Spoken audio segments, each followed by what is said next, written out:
All right, so as promised, when I posted the dynamic warm-up the other day, a variation for those of us who either aren't comfortable getting onto the floor or who have injuries kind of being in that push-up position. So a standing version of the dynamic warm-up. I love getting warmed up for my runs in the garage. And so I will typically use a car wheel just to kind of put my foot up on, and I'll demonstrate that. But if you have anything sturdy like a step, a chair that you can put your foot up on, we're gonna start with our kind of hamstring and hip flexor. So from the side view here, put one foot up on the tire. Again, you don't have to have your leg perfectly straight, but relatively straight. And we just sit back like we're going into a chair, feeling a big stretch in the back of this leg here. Same principles as earlier in the week. We can apply some side to side motions or rotations to increase that stretch a little more.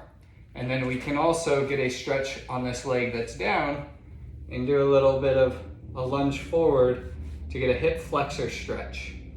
Again, progressing that with arms up and side bend towards the side of the up leg or rotating towards the up leg. So demonstrating that on this side, we would get a good hip flexor stretch by oscillating forward and then rotating towards the front leg.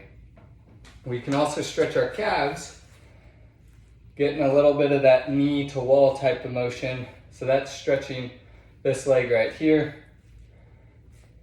Just getting a little bit of knee bend. Can kind of play around with bringing the knee over our pinky toe versus our big toe. From the front view, what that looks like.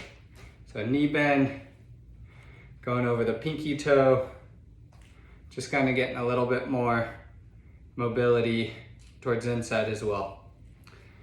Again, try these out.